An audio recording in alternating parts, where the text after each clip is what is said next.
Hi everyone. I just wanted to shoot a video on something that not a lot of Brits are good at talking about, etc., which is death, and in particular leaving your body to medical science. Now, my mother passed away last November 22. She left her body to medical science. I dealt with it, and it's now July 2023. And do you know what? Yesterday I went and collected her ashes back. So they've been away for 8 months, something like that.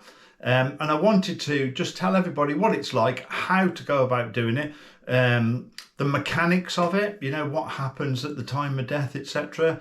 And how does it feel? How does it feel to be the person dealing with it, sorting it out, and what's it feel like to get the ashes back 8 months later? So let's go through it, and I'll tell you all about it. So one of the first things you've got to know is that you need to sign the consent forms, get them witnessed, etc. before you die. So, it's no good when you've passed away or your relative has passed away. It's no good then saying, oh, he said he was always wanted to donate his body. It's too late then. You've got to sign the consent forms first. So if you go onto the Human Tissue Authority or just type into Google, donate my body to science, it will come up with a list of a number of hospitals, and I'll show you through them now on the screen. A number of teaching hospitals throughout Britain that will accept bodies, and it gives you the contact details there as well. My mum was initially registered with Keele University, but when she moved over to live with us in the Newark area, I re-registered her at Nottingham with the National Body Repository. That was probably about 5 years ago, something like that. It was very simple. I got the form off the internet, filled it in, sent it off. I had to have a signature witness, but that's, there's no surprise there.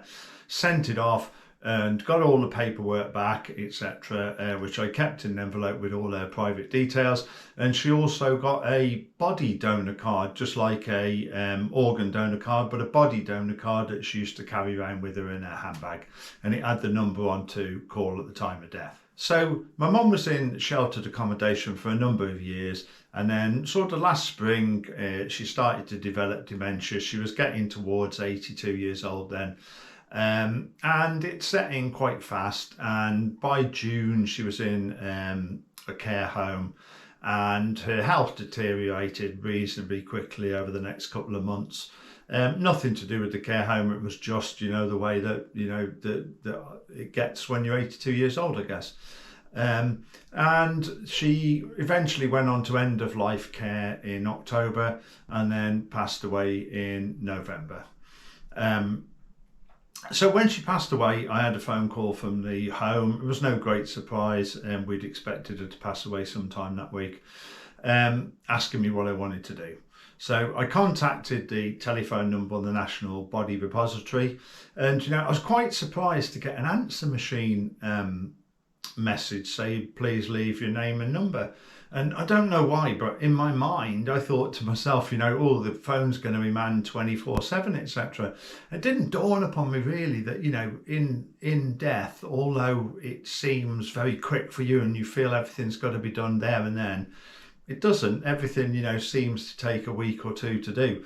This didn't, so I left my name and number and said that she'd already had filled in the consent forms, etc. And I got a call back within probably 20 minutes or something like that. And the chap who phoned me back actually said, sorry about that, I was out having my lunch. So, we went through a few questions. He got her name and details, etc. and then offered to phone me back about 10 or 15 minutes later when he'd gone and dug her file out. Now, in that meantime, the home had phoned me again, and I felt a little bit of pressure from the home actually, because they were wanting to know who the funeral director was and who was coming to get the body and etc. And she'd only been dead like an hour or so, and that was the second call I'd had. And I said that she was donated her body to science, and I was finding out about it. Anyway, the chap phoned me back 10 or 15 minutes later. We went through some questions, and the sort of questions, it's like some filter questions to see if the body would be acceptable. And that was sort of things like they won't accept bodies that have died of Creutzfeldt-Jakob disease, COVID, any highly infectious diseases. They won't take a body that's died in a fetal position and has got rigor mortis in that position. They want people who've been laid out, etc. I went through the questions. None of them felt really bad or really intrusive or, you know, worried me in any way. And after about 5 minutes worth of questions, the chap said, "Thank you very much. We'll be happy to accept your mum." You know, I was absolutely over the moon because that's exactly what she wanted to do with her body. She wanted it to go to science, and I was absolutely over the moon that had happened. He then explained what I had to do. So what did I have to do next? I had to get a funeral director to go and collect her body. Now the body repository don't come straight away for the body. They come for it in a few days' time. So I phoned up, I just looked, not in the yellow pages, but I just Googled funeral directors, phoned one up in Newark, and I just explained that she'd been accepted for donation. And were they familiar with that? They said, "Oh yes, we've dealt with the National Body Repository several times before." They said they would go and collect her body, and within 2 hours I had a telephone call back from the home to say that, back from the funeral directors to say that they took my mum. It was good. I got asked by the home, did I want to go and look at the body? I couldn't emotionally, you know, bring myself to do that. You know, it just couldn't do it. So that was okay. It then took me quite a few days. She died on a Friday, I think. It took me a few days to get a death certificate because the doctor who'd last seen her wasn't, he was on his holidays. So I think it took me 3 or 4 days to get a death certificate from another doctor, which was all painless enough. And once I got it, I went down to the registry office, registered the death, and I contacted the National Body Repository again and said to them, "Look, I've got an appointment at the registrars to register the death in the morning at 9 o'clock. And they said, "Great, can we come for the body at 10? So I said, "Yeah, why not?" You know, so I filled in. There's a special disposal form that you get with the death certificate, and don't forget, because it's Britain, and you know the government want that last penny off you. You have to pay for a death certificate as well, and a copy if you need one. So I got that, took it round to the undertakers, dropped it off there. And then probably 2 or 3 hours later, I had a call back from the guy at the National Body Repository in the afternoon to say thank you very much. They'd received my mum's body and they were happy to say that they could proceed with using it, which I thought was absolutely great. You know, welled me to tears to know that. It was absolutely great. That's exactly what she would have wanted. Okay, so then there's some questions to consider then. So one of the questions you get asked is, what do you want to do at the end of the process? So they'll keep the body for, you know, as long as you let them. So it's generally up to 2 years, but in exceptional circumstances, they'll keep a body for 3 years. So they ask you if there's a time limit that you want to place on it. I didn't have a time limit I wanted to place on it. She wanted, you know, the greater use that could be made of her body, the better. They also ask you, do you want the ashes back? Do you want a cremation? Do you want the body back? And I was a little bit sideswiped by that. I was like, "Ooh, what do I do?" And I said, "Can I phone you back tomorrow?" And I did. I had all the form. There's a whole load of forms you have to fill in as well. And the choices are, you can have the body back when it's finished with, and you can have your own cremation or funeral. You can allow them to cremate the body and you can go along to the service, or you can not know about it and just not know when it takes place and just have the ashes, or you can just not know about it and they'll never contact you again. I think that some of the different hospitals, you know, when you register with each hospital, remember, you don't, or each organisation, so like you might register with Keele University, I'm sure each of them do it slightly differently.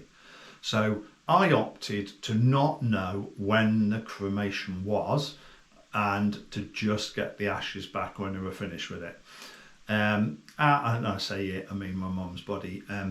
So, you know, we've gone through spring and that, we're into summer, and now it's July, and a couple of weeks ago I had a phone call saying that they finished with the body and they were going to cremate it, did I still not wish to know about it? And I said, no, I don't. And then last week I had a call from a funeral directors in Gedlin in Nottingham to say that she'd been cremated and I could collect her ashes. I went and collected them yesterday. It was a fairly, I don't know, it wasn't the best funeral directors I've ever been to. It wasn't very personable. I collected them on a Saturday morning. They weren't there when they said they were going to be. I had to phone up, and a young girl in trainers and jeans came from around the corner, you know, and it was all a bit, you know, and I got the ashes in a bag, but you know, the bag's got like dust on it, and I'm already thinking I know where that dust has come from, etc. So that bit wasn't particularly good for me, but I should imagine that, you know, they don't pay for the most expensive cremation service with the most expensive funeral directors in Britain. So how does it feel? It feels all right, actually. You know, my mum's was painless because she was in a we would always follow the wishes anyway, but there was no probate to do.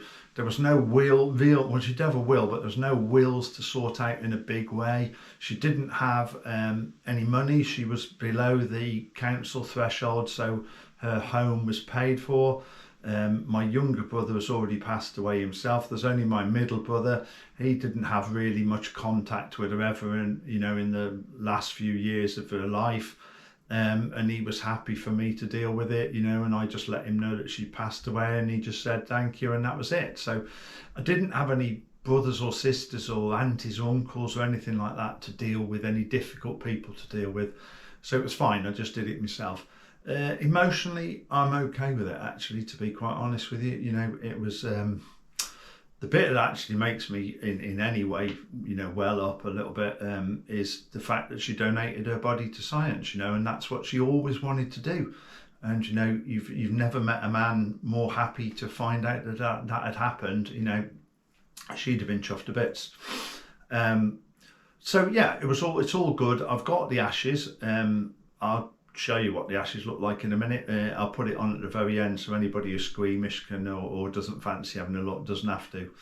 And you know, a few days ago I also got a letter because the body repository had asked me if I wanted one, and it tells me in that, and I'll put a little copy of that in a second as well underneath what I'm saying, of the letter. And the letter tells me exactly what her body was used for. So it was used for some surgeons to perform hand and arm operations on.